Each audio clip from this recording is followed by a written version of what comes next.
Hello everyone, welcome to my channel. Guys, in today's video we are going to discuss about the partnership firm. Guys, in our previous video we had discussed about the forms of business organization. In there we had discussed joint Hindu family business and their features, sole trading concern and their features, and now today we are going to discuss about the partnership firm and their features. So now students, first try to understand what is the meaning of partnership firm. Means partnership firm होता क्या है? Okay. Student, partnership firm is a kind of a firm which is managed or controlled by the two or more person. Means इसको दो या दो से ज़्यादा लोग क्या करते हैं, इसे मैनेज करते हैं, कंट्रोल करते हैं. Means it is the agreement between the two or more person. दो या दो से ज़्यादा लोग इसे क्या करते हैं, ये एक तरह का फर्म है जिसमें एग्रीमेंट होता है. दो या दो से ज़्यादा लोग इसको एग्रीमेंट करते हैं, रजिस्टर करते हैं. Okay, this kinds of firm carried on by the more than one person. एक से ज़्यादा लोग क्या करते हैं, इसे carried by means carried on करते हैं, मीन्स चलाते हैं. Because this is a partnership firm. Okay, ये कोई सोल ट्रेडिंग बिजनेस नहीं है, ये कोई जॉइंट हिंदू फैमिली नहीं कि जहाँ सोल ट्रेडिंग मीन्स जैसे यहाँ पे कोई एक इंडिविजुअल पर्सन इसको नहीं चला सकता, कोई जॉइंट एक कोई फैमिली नहीं इस चला सकती. ये एक पार्टनरशिप फर्म है जहाँ पर एक से ज़्यादा लोग क्या करते हैं, आते हैं, अपने अपने कैपिटल इंट्रोड्यूस करते हैं and they manage, own and control the business equally क्या करते हैं, बिजनेस को मैनेज करते हैं, कंट्रोल करते हैं और ओन करते हैं. Okay, so it's a business organisation which is owned, manage and control by two or more person. एक ऐसा ऑर्गेनाइजेशन है जहाँ पर कि दो या दो से ज़्यादा लोग आते हैं, इस बिज़नेस के वो ओनर होते हैं, उसे ओन करते हैं, मैनेज करते हैं और कंट्रोल करते हैं. And that types of firm is known as the partnership firm. Understood? Now, what has written student? See in there, the first line what has written? The business organization which is owned, managed and controlled by two or more person is called the partnership firm. Yes, the owners are called the partners and the organization is called the firm. Yes, in there the person who came in that business, जो persons इस business में आते हैं, that person is known as the partner. उनको क्या बोला जाएगा, partner. They are the owner of the firm. वो कौन होते हैं, फर्म के ओनर होते हैं. एंड ये जिस फर्म को चलाते हैं, that firm, that organisation is called a firm. मतलब वो जो ऑर्गेनाइजेशन, जिस कंपनी जिस बिजनेस को चलाते हैं, that is known as the firm. Okay, now it is govern by the Indian partnership act 1932. Means this partnership firm, अब जो पर्सन्स आते हैं, जो ओनर होते हैं बिजनेस के, that is known as the partner. और जो बिजनेस होता है, जो ऑर्गेनाइजेशन है, that is known as the firm. Means partnership firm.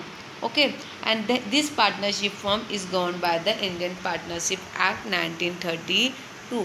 Means Indian partnership act 1932 के थ्रू ये गवर्न किया गया है. मीन्स इट इज़ सजेस्टेड और guided by the Indian partnership act 1932. Okay, now there has an agreement between two or more person which they share their profit in agreed ratio. जहाँ पर वो अपने profit को क्या करते हैं, एग्री रेशियो में शेयर करते हैं. Okay, now students see further what has written. Now there has written the features of the partnership firm. Okay, now see first features what has written.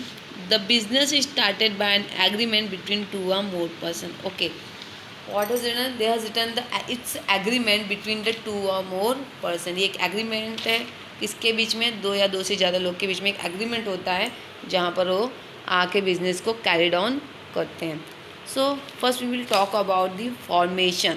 पहले हम बात करेंगे बिजनेस का फॉर्मेशन कैसे होता है, देन उसके बाद उसके एग्रीमेंट के बारे में बात करेंगे. Okay, now guys, the formation of the partnership firm is very easy. जो पार्टनरशिप फर्म हो उसका फॉर्मेशन कैसा है, it's very easy. Why? Because the registration is not compulsory. Means the registration is not mandatory. Compulsory नहीं होती है. Means it is not necessary to register the firm firm को register करना necessary नहीं है, except the Maharashtra state. Maharashtra state को छोड़ के बाकी हम कहीं भी अगर हम ये फॉर्म करते हैं, so there registration is not compulsory. इसका रजिस्ट्रेशन क्या है, कंपल्सरी नहीं है। जैसा कि यहाँ लिखा हुआ है कि you can see here the registration of the partnership firm is compulsory in Maharashtra state. Means सिर्फ महाराष्ट्र स्टेट में, only in Maharashtra state the partnership firm registration is compulsory. Beside this the registration of the partnership firm is not mandatory, means compulsory नहीं है, it's optional. The registration of the partnership firm is optional. Okay, now it is agreement. मैंने बताया कि क्या है, एक तरह का एग्रीमेंट है। दो या दो से अधिक लोग क्या करते हैं, इसे एक एग्रीमेंट बनाते हैं। Okay, and that agreement will be oral और रिटन। वो एग्रीमेंट ओरल भी हो सकता है और रिटन भी हो सकता है। बट मतलब पार्टनरशिप एक्ट हमेशा क्या एडवाइस करता है कि agreement must be written. Agreement हमेशा क्या होना है, it always must be written. हमेशा ये क्या होना चाहिए, रिटन में ही होना चाहिए। जो भी पार्टनरशिप फर्म का जो भी एग्रीमेंट होगा वो क्या होता है कि वैसे तो ये क्या होता है, रिटन भी होता है, ओरल भी होता है, बट ज़्यादा अच्छा क्या होता है, ज़्यादा प्रिफरेबल क्या होता है, रिटन एग्रीमेंट होना ज़रूरी होता, मतलब नेसेसरी मीन्स हम ऐसा बोल सकते हैं कि अगर रिटर्न हुआ तो ज़्यादा प्रिफरेबल है, ज़्यादा अच्छा होगा। ओके, ना द पार्टनर्स, जो पार्टनर्स होते हैं, they conduct the partnership firm to earn the profit. मतलब ये जो पार्टनरशिप फर्म में चलाते हैं, क्यों चलाते हैं, इनका मेन एम क्या होता है, they aim to earn the profit. Means the main objective of the partnership firm is to earn the profit. Okay, now the next feature is the number of partners. Okay, what is it here, number of partners minimum 2 maximum 50 for general business. Okay, हाँ, जो numbers of जो members होते हैं, the numbers of member in the partnership firm, so minimum कितने होने चाहिए, at least there must be 2 member, कम से कम 2 लोग तो होने चाहिए, और 2 से ज़्यादा मैक्सिमम कितने होने चाहिए, 50 हो सकते हैं, 50 के ऊपर नहीं। मतलब फॉर द जनरल बिजनेस, कोई नॉर्मल हमको बिजनेस हम स्टार्ट करते हैं, so for that minimum 2 members required for the partnership firm and maximum there will be 50 members. ठीक है, इसके ऊपर नहीं होने चाहिए for the general business.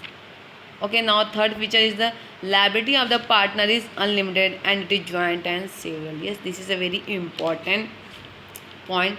The liability of the partner is unlimited. अभी अनलिमिटेड कैसे हो गई, जैसे देखो, if the assets of the firm are not sufficient, अगर जो भी फर्म है, असेट्स जो हैं, if the assets of the firm, जो कंपनी का जो फर्म है, if it is not sufficient to pay off the claims, अगर वो सफिशिएंट नहीं है क्या करने के लिए, क्लेम पे ऑफ करने के लिए, जैसे कुछ प्रॉपर्टीज़ जो कंपनी के जो भी असेट्स हैं, मशीनरीज हैं, फर्नीचर्स हैं, if they are not sufficient to pay off the claims of the creditors, मतलब हमने जो लोन्स लिए हैं उनके लोन्स उधारी चुकाने में, जो भी डेब्ट्स हैं उसको चुकाने में जो हमारे असेट्स हैं वो सफिशिएंट नहीं है, so at that time what will happen, it attach, मतलब क्या हो जाएगा, it attach on the personal property to satisfy such claim.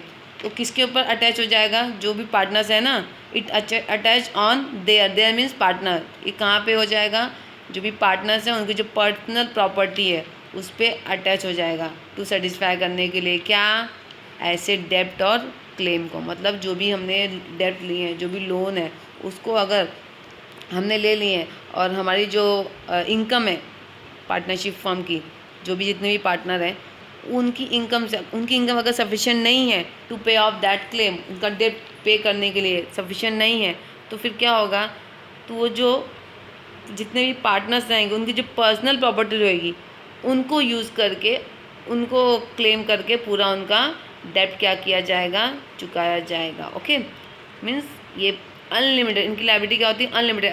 अगर जो पार्टनरशिप फर्म के असेट से अगर क्लेम पूरा नहीं होता है तो जो मेंबर्स हैं, जो पार्टनर्स हैं, उनकी पर्सनल प्रॉपर्टी भी ले ली जाएगी।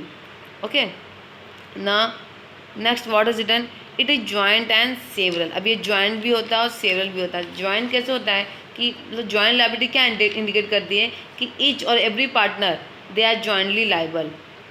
एक एक हर एक जो पार्टनर हो क्या होगा, वो जॉइंटली लायबल होगा, मतलब विथ अदर, एक दूसरे के साथ वो क्या होंगे, जॉइंटली लायबल होंगे।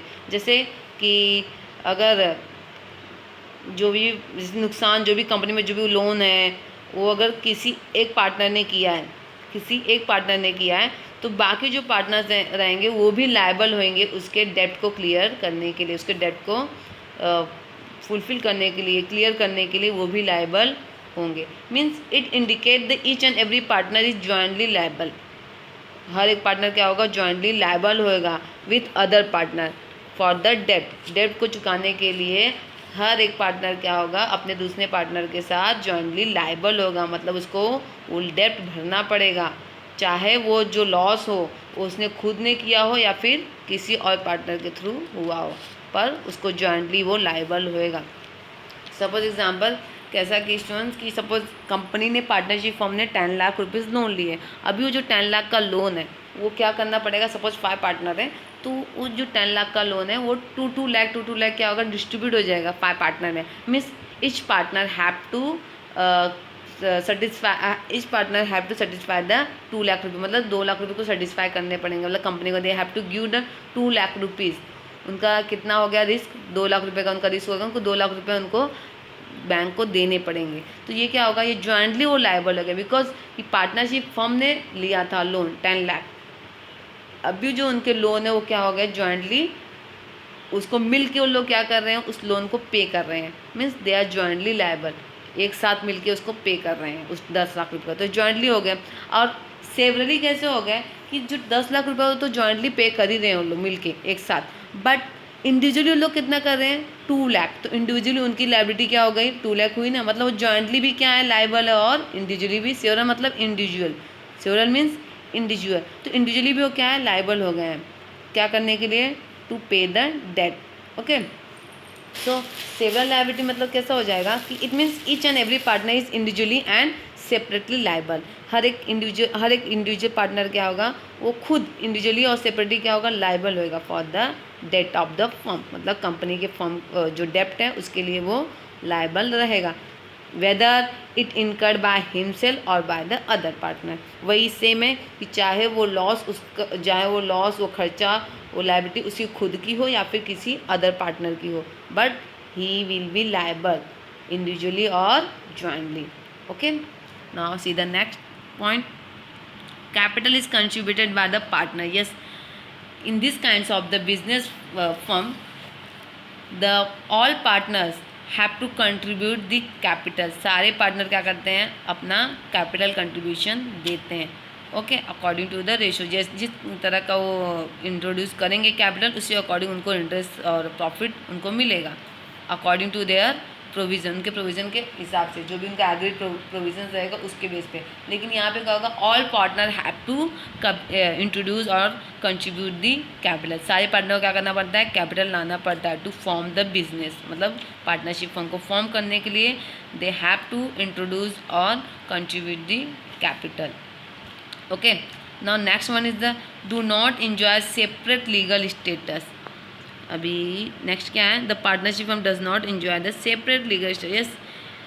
जो पार्टनरशिप फर्म होता है ये एक सेपरेट लीगल स्टेटस एंजॉय नहीं करता है, कि जैसे कि मैं आपको बता दूं कि when the partners come, when the different persons come into the organization to form the partnership firm, when they become in the firm, जो फर्म में आ जाते हैं, so they are not the individual, वो इंडिविजुअल नहीं रहते, they become the partner, means they become a one firm, तो उनकी अपनी सेपरेट लीगल स्टेटस उनका नहीं रह जाता, now they become a joint partnership firm, एक तरह का वो पार्टनरशिप और फर्म बन जाते हैं, तो उनका सेपरेट लीगल स्टेटस नहीं होता और सेपरेट उनका कोई लेवल नहीं होता, they have not any legal level, they become the मतलब एक तरह का फर्म बन जाते हैं, दे बिकम अ कंबाइंड और फर्म, एक फर्म इंडिविजुअली नहीं रह जाते वो, they become a one type of a group, एक ग्रुप बन जाता है, उनका कोई सेपरेट लीगल स्टेटस नहीं रह जाता है। ओके, जो भी उन्हें करना है ग्रुप में करना है। Okay, they are not able to enjoy the separate or individual legal status. They have to perform everything for the firm in group. Next, in partnership firm, 6 point, in partnership firm, partner cannot transfer their share without the permission of other partner. Yes guys, in the partnership firm, no one partner can transfer their shares without the permission of the other. Means यहाँ पे कोई भी partner, जैसे suppose एक partnership firm बनी है, there has the 3 partner, okay, एक ने लगाए 5000, एक ने लगाया 3000 के इंट्रोड्यूस किया, एक ने 2000 इंट्रोड्यूस किया, ओके। अब ये जो 5000 वाला है वो सोचेगा कि मैं अपने 2000 शेयर किसी और को इशू कर दूँ, ओके, मीन्स उसको पार्टनर बना दूँ, या फिर उसको अपने शेयर उसको अगर मैंने इशू किए तो वो डेफिनेटली वो क्या बन जाएगा, उस कंपनी का पार्टनर बन जाएगा, ओके, अगर वो ऐसा सोचता है। सो इसके लिए क्या चाहिए, ऑल पार्टनर्स का कंसेंट चाहिए रहेगा, means all partner should be agreed for this kinds of the transformation. मतलब इस तरह के ट्रांसफॉर्मेशन के लिए, ऐसे डिसीजन के लिए all partner should be consent, मतलब सारे पार्टनर का कंसेंट होना जरूरी है, means they all must be agreed होने चाहिए कि उसको जो अपने शेयर इशू करना चाहता है वो इशू कर सकता है या नहीं। If other partner are not agreed, so the partner can not transfer his share. वो अपना जो पार्टनर है, वन पर्सन जो भी है, वन पार्टनर, वो अपना शेयर ट्रांसफ़र नहीं कर सकता है। So if any partner want to transfer his share, so he have to take the permission of all other partner. सारे जितने पार्टनर हैं उसकी परमिशन उसको चाहिए। With the consent of the other partner, the one partner can transfer their share, okay. Now 7th point is all partner are joint as owner as well as joint manager of the business. Yes, जो भी partnership firm, they are the jointly owned by the partner. Partnership firm क्या होती है, they are the jointly owned by the partner, मतलब jointly वो किसके द्वारा owned होती है, पार्टनर की, कोई एक उसका ओनर नहीं होता। तो all members, all partner are the owner of the firm. सारे जो पार्टनर्स वो क्या होते हैं, फर्म के ओनर होते हैं। So the partnership firm are jointly owned and manage by the partner. मतलब the partner have to use the partnership property only for the business purpose. जो भी पार्टनर्स हैं, they can use the partnership property for only for the business purpose, not for the personal use. और each and every partner have to take the right in the management of the business। हर एक partner को क्या right है कि वो जो भी business का जो मैनेजमेंट है उसमें पार्टिसिपेट करे। So there has the joint ownership and the joint management of the business. Management भी कैसे करना है, जॉइंटली करना है, ओन भी कैसे करना है, जॉइंटली करना है। यहाँ पे कोई एक ओनर नहीं होता है, all partners are the owner of the firm and all partners have to manage the firm actively, means all partner have the right to manage the firm effectively or actively, okay. Now 8 point, no separation of ownership and management in the partnership firm। 7 and 8 point both are interrelated with each other। 7वां और 8वां जो point है वो एक दूसरे से मिलता जुलता है। देखो कैसे कि यहाँ पे क्या है कि 7 क्या है, all partners are joint owner as well as joint manager. मतलब जो पार्टनर क्या होते हैं सारे, वो जॉइंटली ओनर भी होते हैं और मैनेजर भी होते हैं। जॉइंटली ओन करेंगे कंपनी को के मालिक, मतलब जो भी हैं वो एक साथ कंपनी को ओन करेंगे, चलाएंगे, और मैनेज भी कैसे करेंगे, एक साथ करेंगे। 8 पॉइंट क्या है कि यहाँ पे ओनरशिप और मैनेजमेंट का में डिफरेंस नहीं है, सेपरेशन नहीं है कि कौन ओनर होगा और कौन मैनेजर होंगे। No, all partners are the owner of the firm and all partners are the manager of the firm, means all partner have to own the firm, all partner have to manage the firm, all partner can own the firm and all partner have the right to manage the firm properly, okay. Now the last one point is there, partners share profit and losses in the agreed ratio as mentioned in the partnership deed। Yes, means there has the partners share the profit and losses in the agreed ratio। ये कौन से ratio में profit और loss को share करेंगे, इन agreed ratio, जो उनकी partnership deed में होगा। मीन्स जो भी उनके पार्टनरशिप जब एग्रीमेंट हुआ होगा तो उन्होंने एक डीड बनाया होगा, एट दैट टाइम उन्होंने कुछ रेशो डिसाइड किया होगा, इस प्रोपोर्शन में, इस रेशो में उनका प्रॉफिट और लॉस क्या होगा, शेयर होगा। Means the partnership the partners agree to share the profit and loss among themselves in certain proportion। किसी certain proportion में वो क्या करेंगे, अपने प्रॉफिट और लॉस को क्या करेंगे, शेयर करेंगे। Such profit or loss sharing depend upon the amounts of capital, means whatever the fund they introduce in the firm, जितना भी फंड उन्होंने फर्म में इंट्रोड्यूस किया है, दैट मतलब जो भी फंड उन्होंने फर्म में इंट्रोड्यूस किया है, on this basis their profit and loss shares are depend, मतलब उसके ऊपर क्या रहेगा, उनका प्रॉफिट और लॉस क्या होएगा, डिपेंड होगा और डिसाइड होएगा। ओके। और इसके अलावा क्या हो सकता है कि जो ऐसा भी हो सकता है कि उन्होंने जो जितने फंड उन्होंने इंट्रोड्यूस किए हैं, इसके अलावा जो भी उनका एग्रीड टर्म्स रहेगा, मीन्स जो एग्रीड प्रोविजंस रहेगा, टर्म्स रहेगा एग्रीमेंट का, उसके बेसिस पे उस पर भी डिपेंड करता है उनका पार्टनरशिप का प्रॉफिट और लॉस शेयरिंग। उस पर भी डिपेंड करता है कि उन्होंने कौन कौन से क्या रेशियो उन्होंने एग्रीमेंट में मेंशन किए हैं to share the profit and loss. Okay guys students, now next we will learn about the limited liability partnership, but this we will learn in the next video। आज के लिए इतना ही।